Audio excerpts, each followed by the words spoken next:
Hoje vamos conversar com Raul Teixeira, conferencista dos mais requisitados no Brasil e no exterior. No Momento Espírita, vamos ver a mensagem Mediunidade Nossa de todos os dias.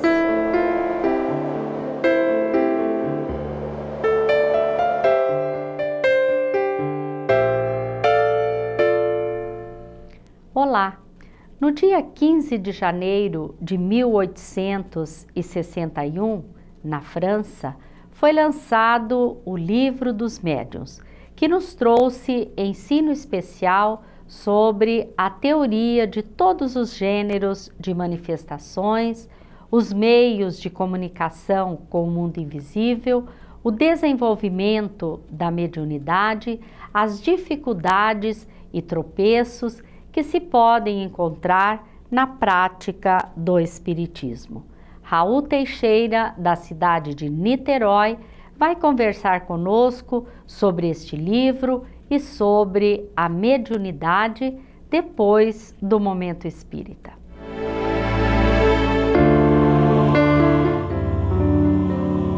O fenômeno é dos mais antigos. Recuando no tempo, encontramos registros em um dos livros primeiros da humanidade, a Bíblia. No versículo 2º do capítulo 1º do livro de Gênesis, se lê: As trevas cobriam a face do abismo, e o Espírito de Deus movia-se sobre as águas. O homem pressentia a presença do Criador, o que quer dizer, o homem registra desde sempre um mundo além da esfera física, o mundo dos seres espirituais. Paulo de Tarso, dando-se conta dessa percepção especial do ser humano, a denominou dom. E a respeito se estendeu em sua epístola aos Coríntios, descrevendo as suas variedades. Enquanto na terra, o homem de Nazaré deu provas múltiplas da inter-relação entre ambos os mundos, físico e o espiritual. Falou aos espíritos atormentados e que se chamavam Legião, na cidade de Gadara, aos que agrediam o jovem que lhe é trazido para ser curado.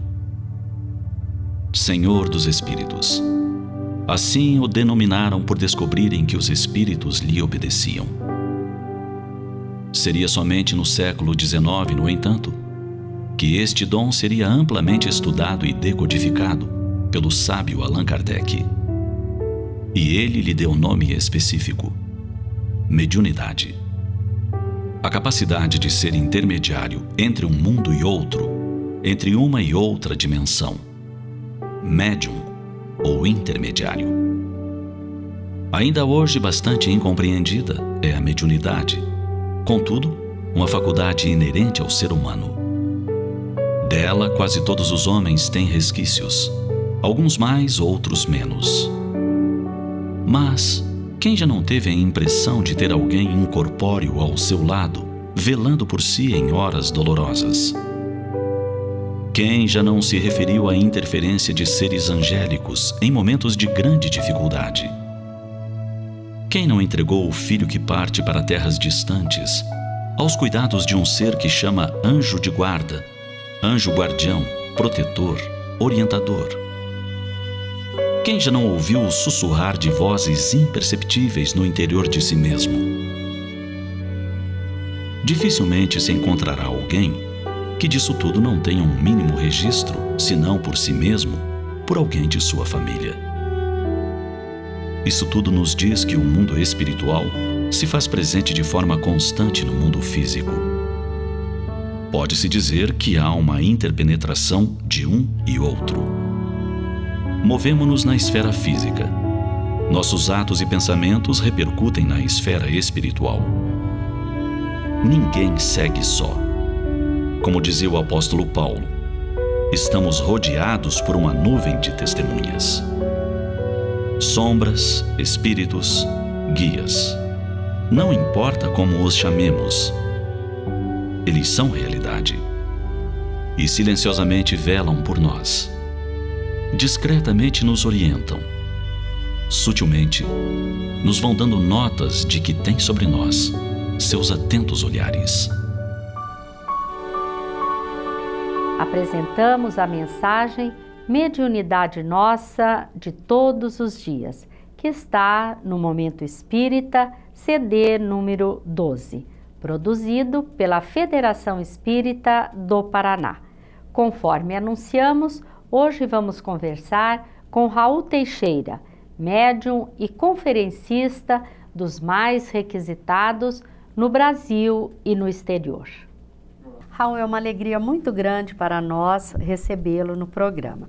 Estamos comemorando 150 anos de lançamento de O Livro dos Médiuns. Nós sabemos que a mediunidade não surgiu com o Espiritismo. Com o lançamento das obras de Kardec e em especial de O Livro dos Médiuns, o que mudou no entendimento e na prática da mediunidade? Essa é uma questão sempre muito importante, Ivone, exatamente porque, conhecedores do fato de que sempre existiu mediunidade no mundo, naturalmente com variados nomes, com variadas interpretações, foi com a obra de Allan Kardec que a mediunidade ganhou uma respeitabilidade mundial. Porque Allan Kardec entendeu a faculdade mediúnica não como um privilégio de algumas pessoas, de alguns espíritos assim superdotados, que tinham acesso direto à divindade, não como uma bruxaria, alguém que tinha superpoderes para fazer o bem e o mal. Ele entendeu a mediunidade, conforme o ensinamento dos espíritos, como sendo uma faculdade psíquica inerente a toda e qualquer criatura. A partir daí, o Livro dos Médiuns ganha uma dimensão muito grande, porque Kardec abre esse livro dizendo que ele trata do espiritismo experimental. A parte experimental do espiritismo é a continuação de O Livro dos Espíritos. E dessa forma, a mediunidade ganha um status de uma faculdade de todas as pessoas. E ele chega a dizer que todo indivíduo que sente num grau qualquer a influência do mais além, por essa razão, é médium. E ele deixa de chamar os sensitivos de bruxos, de magos, de rixis, de feiticeiros, de profetas, de hierofantes. Ele passa a chamá-los de médiuns. Homens, mulheres de qualquer latitude, de qualquer etnia, são médiuns. Aqueles que estão no meio de duas realidades. No meio não exatamente 50%, não equidistante, mas no meio entre duas realidades. Então isso confere à mediunidade e, conseguintemente, aos médiuns uma outra dignidade. E qual a importância da mediunidade para os espíritos encarnados e desencarnados? A faculdade mediúnica, primeiramente, para os encarnados, ela nos serve como um elemento que nos mostra a nossa origem. De onde é que nós viemos? O mundo normal primitivo só foi desvendado, desvelado por meio da mediunidade. Os espíritos que atuam junto à criatura humana só foram conhecidos graças à mediunidade. Os obsessores que aturdem a vida das pessoas só foram descobertos por causa da mediunidade. E a mediunidade funciona como funcionou para a microbiologia a invenção do microscópio. Então o médium é esse microscópio que consegue ver o que a maioria das pessoas não consegue. Então, para os encarnados, a faculdade mediúnica, a mediunidade, nos dá essa possibilidade de saber da existência do mundo normal primitivo. E uma vez que nós sabemos sobre essa realidade, de onde é que nós viemos e para onde retornaremos, para nós também ela nos deu uma porta aberta para prestar auxílio. Porque se podemos ter acesso a quem tudo pode, ou a quem pode muito mais do que nós, passamos a pedir auxílio a esse mundo normal primitivo, a esse mundo dos espíritos, para trazer aos encarnados que estão ladeando conosco. E, ao mesmo tempo, levamos aqueles que somos médiuns às rogativas dos encarnados aos desencarnados. Então, existe uma via de mão dupla, em que os espíritos mandam aos encarnados as suas orientações por meio dos médiuns. E são as pessoas do mundo que ainda não descobriram as suas próprias habilidades que pedem aos médiuns, aos outros médiuns, para que levem aos espíritos as suas solicitações. Raul, e qual é a importância dessa obra para o Espiritismo? Para o Espiritismo, o Livro dos Médiuns significa um vademecum, um roteiro, uma orientação para que nós não tenhamos que falhar nesse relacionamento que deve ser estabelecido entre os encarnados e os desencarnados. Serve como um guia, uma meta, um roteiro, para que nós tenhamos a devida apreensão desse mundo com o qual estamos lidando. É a partir daí que nós então percebemos que o Livro dos Médiuns representa para o Espiritismo essa ferramenta importantíssima, por demais hábil, que nos abre as possibilidades de entender o mundo dos espíritos, a relação da criatura encarnada com os desencarnados, os graus, os níveis, as qualidades, as categorias, as classes dos desencarnados, exatamente para que não nos iludamos, para que não nos enganemos, de forma que, se nós, espíritas, tivermos um acendrado carinho com o Livro dos Médiuns, a ponto de estudá-lo, de meditá-lo, de reflexioná-lo e trazê-lo para as nossas experiências nos centros espíritas, erraremos muito pouco. Teremos muito menos possibilidade de tropeçar, porque o Livro dos Médiuns, indubitavelmente, corresponde a um roteiro, como disse, um vademecum, para que nós trilhemos com segurança. Na introdução dessa obra, Allan Kardec afirma que ela auxiliaria a dissipar a má impressão produzida pelas reuniões frívolas, gerando falsas ideias sobre o mundo espiritual. Quais as consequências, Raul, para os médiuns que promovem reuniões sem o caráter de seriedade que elas devem ter? Naturalmente, Ivone, todas as vezes que alguma pessoa adentra um território desconhecido, ela sofre as represálias decorrentes dessa invasão. E o mundo dos espíritos não é diferente.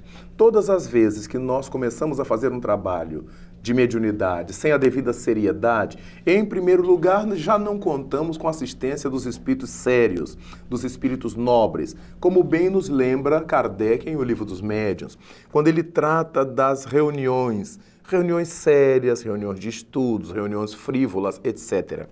Então, todas as vezes que algum médium resolva, por livre deliberação, fazer reuniões mediúnicas, sem qualquer caráter de seriedade, sem qualquer comprometimento com o bem, com a luz, ele fica submetido às consequências sempre danosas desse tipo de atividade.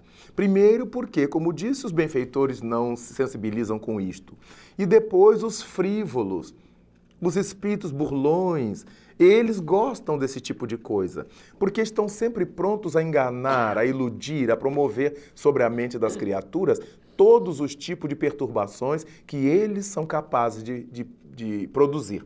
E as criaturas médiuns, ou aquelas que cercam os médiuns nesse estado de ignorância, elas são passíveis de sofrer esses tipos de danos. Nenhuma reunião mediúnica deveria ser realizada sem seriedade, sem um conhecimento das pessoas que fazem parte daquilo com que estão mexendo. Volto ao exemplo da eletricidade. Se pusermos uma criança a lidar com eletricidade, ela será eletrocutada. Se trabalharmos com alguém junto à eletricidade que não tem habilidade para isto, ela porá fogo na casa ou na obra que esteja fazendo. Exatamente porque a eletricidade tem suas leis. E nós que lidamos com a eletricidade temos que conhecer essas leis para que lidemos com segurança. A mediunidade tem suas leis internas. Para que lidemos com ela com segurança, é necessário que tenhamos um conhecimento basal a seu respeito. Todas as reuniões de mediunidade, segundo o Espiritismo, elas são, então, marcadas por essa característica. A seriedade, as pessoas devem ser levadas ao estudo, não se deve permitir que médiuns espíritas participem apenas da sessão mediúnica de qualquer casa espírita. É uma leviandade que se faz para com o Espiritismo, é uma traição que se faz com a pessoa ignorante. Porque como ela é ignorante, ela quer ir para a sessão mediúnica. Ela quer o fenômeno, mas quem é mais lúcido é que tem que pôr os pingos nos is. como um pai que educa uma criança. A criança quer fazer e deixar de fazer, mas os pais que sabem as consequências daquilo quando ela fizer ou quando deixar de fazer é que vão nortear o seu comportamento. Os trabalhos mediúnicos do Espiritismo precisam ser marcados por esse caráter de seriedade que o Livro dos Médiuns nos apresenta. Raul, o caráter filosófico do Espiritismo foi fator preponderante para atrair pessoas instruídas para estudarem a doutrina. A mediunidade não deveria, da mesma forma, despertar o interesse da classe científica, aproximando-os dos conceitos doutrinários espíritas? Durante os primeiros tempos do Espiritismo, na fase que Allan Kardec chamou de fase fenomênica, ou período dos fenômenos, diversos foram os cientistas, os homens de letras, as pessoas de pensamento acadêmico, que se interessaram por esses fenômenos. Nós poderemos nos lembrar de William Crookes, que era um dos maiores físico-químicos da Europa no século XIX. Podemos nos lembrar de Charles Robert Richer, que foi prêmio Nobel de Fisiologia ao seu tempo, no início do século XX. Nós podemos nos lembrar de vários outros investigadores que trabalharam junto dele. Tivemos nessa área da mediunidade o notável Cesare Lombroso, professor da Universidade de Roma e que foi, assim, o pai de vários estudos na área da psicologia criminal. Então, nós tivemos o Dr. Ercole Chiaia, na Itália, também trabalhando junto ao estudo da mediunidade. Tivemos Oliver Lodge na Inglaterra, um dos maiores físicos da Inglaterra. Então, por toda a parte do mundo, nós vamos encontrar pessoas acadêmicas, estudiosos, intelectuais, que se interessaram pelos fenômenos mediúnicos e foram à cata de estudá-los e fizeram pesquisas e publicaram livros confirmando essa realidade, esclarecendo essa realidade. E muitos deles se confessaram espiritistas ao seu tempo. Com o passar do tempo, no entanto, a leva de espíritas que foi chegando ao movimento passou a entender que bastaria fazer trabalhos práticos de mediunidade. Foi a própria comunidade espírita, com as respeitáveis exceções, que foi jogando fora os cientistas, que foi jogando fora o estudo científico, porque passou a se desinteressar por estudar. Estamos acabando de dizer o quanto que o dirigente espírita deve ser exigente nesse quesito estudo, para que pelo menos os espíritas tenham essa seriedade no trato com a questão mediúnica. De modo que, ainda hoje, há muitos intelectuais interessados, não mais no fenômeno em si. A porta de hoje é diferente, mas na reflexão espírita. Hoje, as pessoas de pensamento não estão interessadas em ver fenômenos mediúnicos. Elas querem esclarecer esses postulados da doutrina espírita. Então se escrevem muitos livros a respeito da reencarnação, a respeito da comunicabilidade dos espíritos, mas não nesse caráter pragmático da sessão mediúnica, mas no sentido que tem isso para a humanidade. Em que é que isso modificaria a vida da sociedade, a relação humana? Então há muita gente hoje se interessando por estudar essas questões dentro desse prisma filosófico do espiritismo. De maneira que é um engano imaginarmos que hoje as pessoas não se interessam. Hoje é muito raro encontrarmos, mesmo em centros espíritas, quem ainda estude as obras clássicas do espiritismo. Encontrar quem estude a codificação já é uma raridade. Quem se interesse pelas obras de Delane, de Aksakov, de Ernesto Botticelli, de Camille Flammarion, então esses são menos ainda procurados. Verificamos que não é o homem de pensamento, a pessoa de pensamento que está relegando o espiritismo. São os próprios espíritas que estão relegando essas questões do pensamento, buscando neste mundo pragmático as coisas pragmáticas no espiritismo. É um reflexo da vida na sociedade, em que todo mundo quer coisas rápidas. Tenho costumado dizer aos meus amigos mais próximo da nossa casa espírita, que muitos confrades nossos gostam de um espiritismo fast food. Eu quero resposta para este momento, eu quero resolver esse probleminha. Como é que eu faço com minha tia que está doente? Como é que eu recebo uma mensagem do meu filho? Como é que eu recebo uma mensagem da minha mãe? Mas não se interessa pelo espiritismo para a vida, para assimilar e desenvolver uma mensagem de alto nível para a vida toda. Então, todos os dias as pessoas têm uma perguntinha para fazer sobre as questões que ela vai consumir naquele dia. Como é que eu falo isso com fulano? Como é que eu levo meu parente que está doente? Coisas para resolver problemas e não para se iluminar, para crescer na vida. O Livro dos Médiuns nos traz essas propostas maravilhosas e nos mostra que nós precisamos nos deter para avaliar a riqueza de que somos possuidores, a riqueza que o Espiritismo nos trouxe ao nível do pensamento, ao nível da vida prática, ao nível das relações humanas, ao nível da vivência social. De modo que há muitos cientistas que são ateus, outros que são materialistas, mas há um número muito grande de pessoas ligadas às ciências, à filosofia, às letras, às artes, e interessadíssima na doutrina espírita. E, lamentavelmente, tem partido de nós, os militantes, esse desmazelo pela nossa doutrina. Raul, eu gostaria que você falasse um pouquinho sobre mediunidade com Jesus.